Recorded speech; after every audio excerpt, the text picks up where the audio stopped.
As I stood in disbelief, the weight of the betrayal settled heavily on my shoulders. My hands trembled as I tried the doorknob once again, but the lock wouldn't budge. My belongings, haphazardly tossed outside like garbage, were scattered on the porch. The house I once called home had turned into a symbol of rejection. The door, freshly replaced, stood as a silent barrier, refusing me entry. With a deep breath, I made a decision.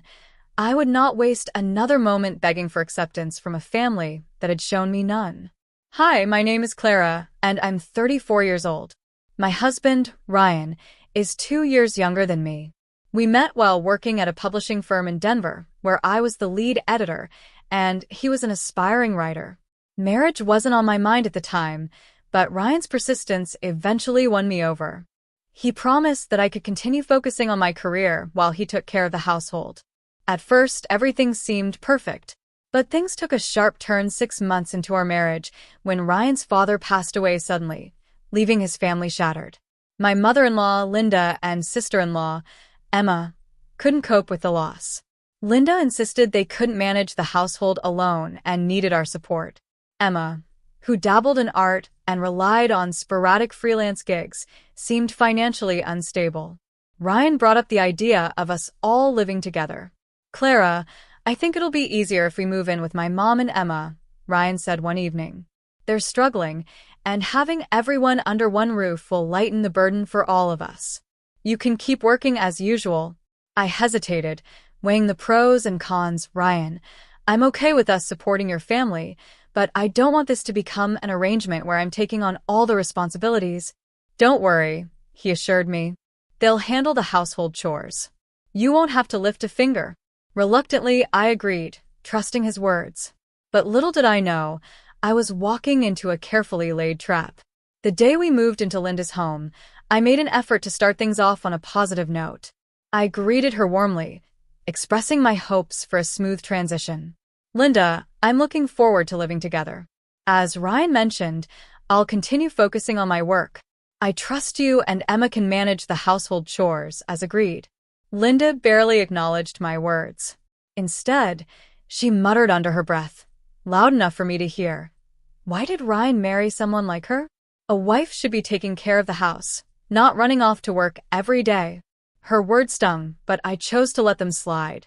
Later that day, Emma walked into the room where I was unpacking. So, you're the one who married my brother, she said with a smirk. I expected someone different. Poor Ryan. She left before I could respond. Their disdain was palpable, but I told myself it was just the stress of losing a loved one. I tried to focus on work and let time smooth over the tension. However, things quickly spiraled. Despite their earlier promises, Linda and Emma did nothing to help around the house. Meals were only prepared when Ryan was home to see their effort. Cleaning, laundry, and all other chores fell squarely on my shoulders. Each day, I came home from work exhausted, only to find a mountain of tasks waiting for me. I brought it up with Ryan one evening. I can't keep doing this, Ryan. Your mom and Emma aren't contributing as they said they would. I'm burning out. He sighed. I'll talk to them again, Clara. Just give them time. But the conversation changed nothing. Linda avoided me entirely, and Emma made snide comments whenever we crossed paths. The household was becoming a battleground, and I was the only one fighting to keep things functional. As months went by, the situation worsened. Linda and Emma began treating me less like a family member and more like a source of income. At first, it was subtle, requests for small amounts of money here and there. Notes started appearing under my food or on my desk, scribbled in Linda's handwriting. We're short on groceries this month. Could you lend us $250? Emma needs new supplies for her art projects. Could you cover $200? Ryan, meanwhile, wasn't much help. His spending habits were out of control. He constantly attended social events, dinners, and gatherings that he claimed were important networking opportunities. Each time I tried to bring up the financial strain, he brushed me off. We just need to cut back a little, Clara, he'd say casually, as if I wasn't already covering the bulk of the expenses. Over time, their demands became more brazen. Linda and Emma expected me to fund their hobbies and leisure activities, even as they refused to lift a finger around the house. One evening, I found a note from Emma asking for $400 for a weekend trip with her friends. I snapped. I confronted Ryan. "This is getting ridiculous, Ryan. Your mother and sister are treating me like an ATM. They're not even trying to contribute. You promised me things would be different." He looked uncomfortable but offered no real solution. "I'll talk to them," he said weakly, the same line I'd heard a dozen times before. But nothing changed. For 2 long years, I endured the growing financial burden. Linda and Emma continued to exploit my kindness, while Ryan grew more indifferent with each passing month. I felt trapped, unable to find a way out. Then one day, everything came to a head. It was a Friday evening when I came home after an exhausting day at work. The sight that greeted me stopped me in my tracks. My belongings, clothes, books, personal items, were scattered all over the front yard. For a moment, I thought I was hallucinating. I rushed to the front door and tried my key, but it didn't fit. The locks had been changed. A cold sense of betrayal washed over me as I stood there, staring at the mess they had made of my things. Among the chaos, I noticed a note taped to the door. The message was short and heartless. "Don't come back. You're no longer welcome here." My chest tightened as anger and disbelief surged through me. How could they do this? After everything I had sacrificed for them, this was how they repaid me? I quickly gathered my belongings and loaded as much as I could into my car. As I drove away, tears blurred my vision. I didn't even know where to go at first. Eventually, I ended up at my parents' house. They were shocked to see me at the doorstep with bags in hand. "What happened, Clara?" my mother asked, pulling me into a hug. I explained everything over a cup of tea. My father's expression darkened with anger as he listened. "You've been patient enough," he said firmly. "It's time to put yourself first. You don't owe them anything." My parents' support was a lifeline. For the first time in 2 years, I felt truly understood. That night, I resolved not to return to Ryan or his toxic family. It was over. In the weeks that followed, I focused on rebuilding my life. I found a cozy apartment in a quiet neighborhood and moved in, determined to create a space that was entirely my own. For the first time in years, I had complete control over my time, my money, and my decisions. I hired a cleaning service to handle household chores and treated myself to things I had long denied. Weekend getaways, dinners at nice restaurants, and small luxuries that reminded me of my hard-earned freedom became part of my new routine. It felt liberating to live without the constant weight of other people's demands. Then, 3 months after I left, my phone buzzed with an unexpected call. I didn't recognize the number, but something told me to answer. "Clara, where are you?" Linda's voice was unmistakable, though it now carried a tone of desperation. "I went to your parents' house, but they wouldn't tell me anything. We're in trouble. Please come back." I stayed silent, curious to hear what she had to say. "We can't manage without you," she continued. "The bills are piling up, and we can barely keep the lights on. We need your help." The audacity of her plea stunned me. She had shown no remorse for throwing me out, and now expected me to return as if nothing had happened. I calmly hung up the phone, unwilling to indulge her selfishness. The next day, Emma called. "Clara, this is childish," she said bluntly.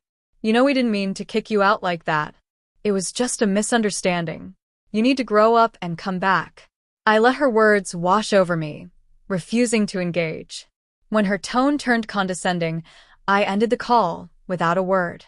They had made their choices, and now they were facing the consequences. A week later, my phone buzzed again. This time it was Ryan. Unlike Linda and Emma, his voice carried a mix of guilt and desperation. "Clara, I'm sorry," he began. "I know we've made mistakes, terrible mistakes. My mom, Emma, and we've been awful to you. But everything's falling apart now. We can't pay the bills, and the house might be repossessed.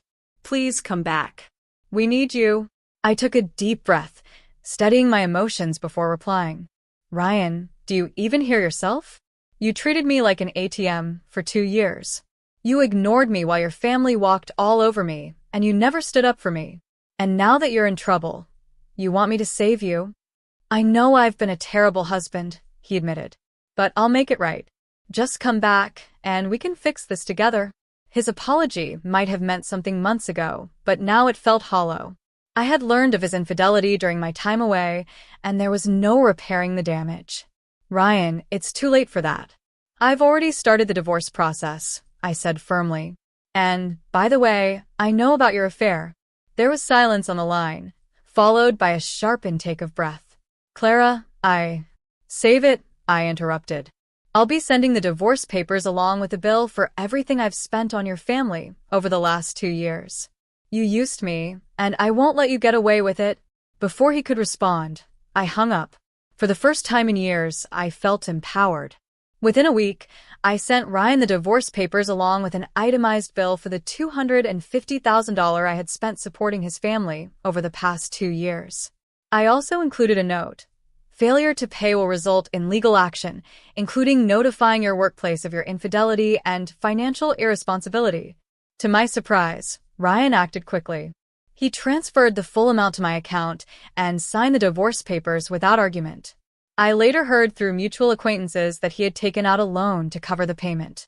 His family home was put up for sale shortly after, and they moved into a small rental property. The life of ease they had enjoyed at my expense was over. The day the divorce was finalized, I celebrated with my parents. You've come a long way, Clara, my father said, raising a glass. You stood up for yourself, and now you can truly start fresh. And he was right. I had reclaimed my independence, and with it, a renewed sense of self-worth. My career flourished without the constant distractions of Ryan and his family. I traveled to places I'd always dreamed of visiting, joined a local book club, and even started mentoring young editors at work. My life was mine again, and I wasn't looking back. As for Ryan and his family, I heard occasional updates through the grapevine. Their financial troubles worsened, and they struggled to maintain even a modest lifestyle. But I felt no pity for them. They had reaped what they had sown. Looking back, I realized that my years with Ryan had taught me a valuable lesson. Never compromise your self-respect for the sake of others. My life now was a testament to the strength I had found within myself. And as I sat in my sunlit apartment, surrounded by the quiet comfort of my new world, I smiled. For the first time in years, I was truly happy. Thank you for taking the time to experience Clara's story of strength, independence, and self-discovery. Stories like this remind us of the importance of valuing ourselves and standing up for what we deserve. If Clara's journey resonated with you, or made you think about similar challenges, we'd love to hear your thoughts. Please don't forget to like this video if you enjoyed the story. Your support helps us continue bringing these heartfelt narratives to life. Share your opinions and reflections in the comments below. We value your input and love hearing from you. If you haven't already, subscribe to our channel to stay updated on more empowering and relatable stories. We bring you new narratives regularly, and we're always striving to create content that inspires and connects with you. Thank you for being part of our community, and we look forward to sharing more with you in the future. See you in the next story.